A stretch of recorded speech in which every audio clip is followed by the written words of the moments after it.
ಇವತ್ತಿನ ವಿಡಿಯೋದಲ್ಲಿ ಖಾರ ಪ್ರಿಯರಿಗಾಗಿ ಹಸಿಮೆಣಸಿನಕಾಯಿ ಚಟ್ನಿ ಯಾವ ರೀತಿಯಾಗಿ ಮಾಡೋದು ಅಂತ ತಿಳಿಸ್ಕೊಡ್ತೀನಿ. ಬಿಸಿ ಬಿಸಿ ಅನ್ನ ಚಪಾತಿ ರೊಟ್ಟಿಗೆ ಸೂಪರ್ ಟೇಸ್ಟಿ ಆಗಿರುತ್ತೆ. ಖಾರವಾಗಿ ತಿಂತಾ ಇದ್ರೆ 4 ರೊಟ್ಟಿ ಜಾಸ್ತಿನೇ ತಿಂತೀರಾ, ಅಷ್ಟು ರುಚಿಯಾಗಿರುತ್ತೆ ಈ ಚಟ್ನಿ. ಸ್ಟವ್ ಮೇಲೆ ಒಂದು ಬಾಣಲೆ ಬಿಸಿಗಿಟ್ಟು ಅದಕ್ಕೆ ನಾನು 1 ಸ್ಪೂನ್ ಎಣ್ಣೆ ಹಾಕ್ಕೊಂಡಿದ್ದೀನಿ. ಎಣ್ಣೆ ಬಿಸಿ ಆದಮೇಲೆ 20 ಹಸಿಮೆಣಸಿನಕಾಯಿನ ಈ ರೀತಿ ಒಂದು ಹಸಿಮೆಣಸಿನಕಾಯಲ್ಲಿ 2 ಭಾಗವಾಗಿ ಕಟ್ ಮಾಡಿ ಹಾಕ್ಕೊಂಡು ಫ್ರೈ ಮಾಡ್ಕೊಳ್ತಾ ಇದ್ದೀನಿ. ಸ್ಟವ್ನ ಮೀಡಿಯಂ ಫ್ಲೇಮಲ್ಲಿ ಇಟ್ಕೊಂಡು ಈ ಹಸಿಮೆಣಸಿನಕಾಯಲ್ಲಿರುವಂತಹ ಹಸಿ ಸ್ಮೆಲ್ಲೆಲ್ಲ ಹೋಗಬೇಕು, ಆ ರೀತಿಯಾಗಿ ಚೆನ್ನಾಗಿ ಫ್ರೈ ಮಾಡ್ಕೊಳ್ತಾ ಇದ್ದೀನಿ. ನಾನಿಲ್ಲಿ ಒಂದು 20 ಹಸಿಮೆಣಸಿನಕಾಯಿ ಹಾಕ್ಕೊಂಡಿದ್ದೀನಿ. ಸ್ವಲ್ಪ ಖಾರ ಕಡಿಮೆ ಇದೆ, ಆದ್ದರಿಂದ ಒಂದು 20 ಹಸಿಮೆಣಸಿನಕಾಯಿ ಹಾಕ್ಕೊಂಡಿದ್ದೀನಿ. ನೋಡಿಕೊಂಡು ನಿಮ್ಮಲ್ಲಿರುವಂತಹ ಹಸಿಮೆಣಸಿನಕಾಯಲ್ಲಿ ಖಾರ ಎಷ್ಟಿರುತ್ತಲ್ಲ ಅಷ್ಟು ಮೆಣಸಿನಕಾಯಿನ ನೀವು ಹಾಕ್ಕೊಳ್ಳಿ. ಹಾಗೆಯೇ ಇದಕ್ಕೆ ಅದೇ ಎಣ್ಣೆಗೆ ಒಂದು ಅರ್ಧ ಸ್ಪೂನ್ ಆಗೋಷ್ಟು ಜೀರಿಗೆ, 1 ಗಡ್ಡೆ ಈರುಳ್ಳಿನ ಕಟ್ ಮಾಡಿ ಹಾಕ್ಕೊಳ್ತಾ ಇದ್ದೀನಿ. 1 ಗಡ್ಡೆ ಬೆಳ್ಳುಳ್ಳಿನ ಸಿಪ್ಪೆ ತೆಗೆದು ಹಾಕ್ಕೊಂಡು ಇವಿಷ್ಟನ್ನು ಸೇರಿಸಿ ನಾನಿಲ್ಲಿ ಫ್ರೈ ಮಾಡ್ಕೊಳ್ತಾ ಇದ್ದೀನಿ. ನೋಡಿ, ಈರುಳ್ಳಿ ಮತ್ತು ಬೆಳ್ಳುಳ್ಳಿ ಎಲ್ಲ ಇಷ್ಟು ಫ್ರೈ ಆದಮೇಲೆ ಈಗ ಇದಕ್ಕೆ ನಾವು 2 ಟೊಮೆಟೊ ಹಣ್ಣನ್ನು ಕಟ್ ಮಾಡಿ ಹಾಕ್ಕೊಳ್ಬೇಕು. ಟೊಮೆಟೊ ಇಲ್ಲಿ ನಾನು ದಪ್ಪದಾಗಿ ಕಟ್ ಮಾಡ್ಕೊಂಡಿದ್ದೀನಿ.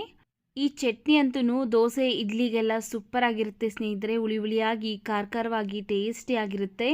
ನೋಡಿ, ಈಗ ಇದಕ್ಕೆ ಒಂದು ಸ್ವಲ್ಪ ಹಸಿ ಕರಿಬೇವಿನ ಸೊಪ್ಪನ್ನು ಸಹ ಹಾಕ್ಕೊಂಡು ಫ್ರೈ ಮಾಡ್ಕೊಳ್ತಾ ಇದ್ದೀನಿ. ನೋಡಿ, ಟೊಮೆಟೊ ಎಲ್ಲ ಇಷ್ಟು ಫ್ರೈ ಆದ ನಂತರ ಒಂದು ಸ್ವಲ್ಪ ಹುಣಸೆಹಣ್ಣು ಹಾಕ್ಕೊಳ್ತಾ ಇದ್ದೀನಿ. ಟೊಮೆಟೊ ಹಾಕಿದ್ರೂ ಸಹ ಸ್ವಲ್ಪ ಹುಣಸೆಹಣ್ಣು ಅನ್ನೋದು ಹಾಕಬೇಕು, ಆವಾಗಲೇ ಟೇಸ್ಟ್ ಚೆನ್ನಾಗಿರೋದು. ಹಾಗೆಯೇ ಇದಕ್ಕೆ ಸ್ವಲ್ಪ ಕೊತ್ತಂಬರಿ ಸೊಪ್ಪನ್ನು ಸಹ ಹಾಕ್ಕೊಂಡು ಮಿಕ್ಸ್ ಮಾಡಿ ಈಗ ಸ್ಟವ್ನ ಆಫ್ ಮಾಡ್ಕೊಳ್ತಾ ಇದ್ದೀನಿ. ಸ್ಟವ್ನ ಆಫ್ ಮಾಡಿಕೊಂಡು ಇದು ಬಿಸಿ ತುಂಬ ಇದೆ, ಅದರಿಂದ ಸ್ವಲ್ಪ ತಣ್ಣಗಾಗಿ ಬಿಟ್ಬಿಡ್ತೀನಿ. ತಣ್ಣಗಾದ್ಮೇಲೆ ಒಂದು ಮಿಕ್ಸಿ ಜಾರ್ಗೆ ಹಾಕ್ಕೊಳ್ಬೇಕಾಗುತ್ತೆ. ಈಗ ಇದಿಷ್ಟನ್ನು ಒಂದು ಬಟ್ಲಿಗೆ ತೆಗೆದು ಇಟ್ಕೊಂಡಿದ್ದೀನಿ. ಹಾಗೆ ಫ್ರೈ ಮಾಡಿ ಇಟ್ಕೊಂಡಿರುವಂತಹ ಹಸಿಮೆಣಸಿನಕಾಯನ್ನು ಸಹ ಇದಕ್ಕೆ ಸೇರಿಸಿ ಕಂಪ್ಲೀಟಾಗಿ ತಣ್ಣಗಾಗಿ ಬಿಡ್ತೀನಿ.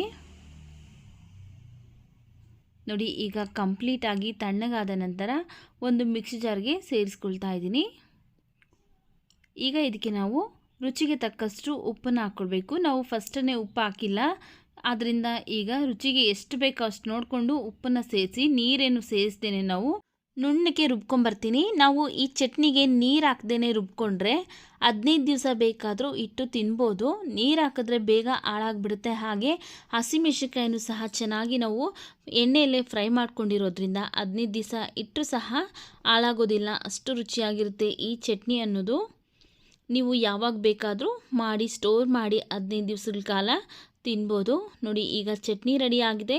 ಇದಕ್ಕೆ ಒಗ್ಗರಣೆ ಮಾಡ್ಕೊಳ್ಳೋಣ ಬನ್ನಿ. ಸ್ಟವ್ ಮೇಲೆ ಒಂದು ಒಗ್ಗರಣೆ ಪ್ಯಾನ್ ಬಿಸಿಗಿಟ್ಟು ಅದಕ್ಕೆ ನಾನು ಸ್ವಲ್ಪ ಎಣ್ಣೆ ಹಾಕ್ಕೊಂಡಿದ್ದೀನಿ. ಎಣ್ಣೆ ಬಿಸಿ ಆದಮೇಲೆ ಒಂದು ಅರ್ಧ ಸ್ಪೂನ್ ಆಗೋಷ್ಟು ಸಾಸಿವೆ ಹಾಕ್ಕೊಂಡಿದ್ದೀನಿ. ಹಾಗೆಯೇ ಒಂದು ಬ್ಯಾಡಗಿ ಮೆಣಸಿನಕಾಯನ್ನು ಸಹ ಕಟ್ ಮಾಡಿ ಹಾಕ್ಕೊಂಡು ಸ್ವಲ್ಪ ಹಸಿ ಕರಿಬೇವಿನ ಸೊಪ್ಪನ್ನು ಸಹ ಹಾಕ್ಕೊಂಡು ಫ್ರೈ ಮಾಡಿ ಈಗ ಸ್ಟವ್ನ ಆಫ್ ಮಾಡಿಕೊಂಡು ಫಸ್ಟನ್ನೇ ಮಾಡಿ ಇಟ್ಕೊಂಡಿದ್ರಲ್ಲ ಹಸಿಮೆಣಸಿನಕಾಯಿ ಚಟ್ನಿ, ಆ ಚಟ್ನಿಗೆ ಈ ಒಗ್ಗರಣೆನ ಹಾಕ್ಕೊಂಡು ಮಿಕ್ಸ್ ಮಾಡ್ಕೊಳ್ತಾ ಇದ್ದೀನಿ. ನೋಡಿದ್ರಲ್ಲ, ಬಿಸಿ ಬಿಸಿ ಅನ್ನ ಜೊತೆಗೆ ಚಪಾತಿ ರೊಟ್ಟಿ ದೋಸೆ ಇಡ್ಲಿ ಎಲ್ಲದಕ್ಕೂ ಸಹ ಸೂಪರ್ ಆಗಿರುವಂತಹ ಹಸಿಮೆಣಸಿನಕಾಯಿ ಚಟ್ನಿ ಯಾವ ರೀತಿ ಮಾಡೋದು ಅಂತ. ವಿಡಿಯೋ ಇಷ್ಟ ಆಗಿದ್ರೆ ವಿಡಿಯೋಗೊಂದು ಲೈಕ್ ಮಾಡಿ, ವಿಡಿಯೋವನ್ನು ಶೇರ್ ಮಾಡಿ. ನಮ್ಮ ಚಾನಲ್ಗೆ ನೀವಿನ್ನೂ ಸಬ್ಸ್ಕ್ರೈಬ್ ಮಾಡ್ಕೊಳ್ದೆ ನೋಡ್ತಾ ಇದ್ದರೆ ಪ್ಲೀಸ್ ನಮ್ಮ ಚಾನಲ್ಗೆ ಸಬ್ಸ್ಕ್ರೈಬ್ ಮಾಡಿಕೊಂಡು ಸಪೋರ್ಟ್ ಮಾಡಿ. ಮುಂದೆ ಒಂದು ಒಳ್ಳೆ ವಿಡಿಯೋದೊಂದಿಗೆ ಭೇಟಿಯಾಗೋಣ.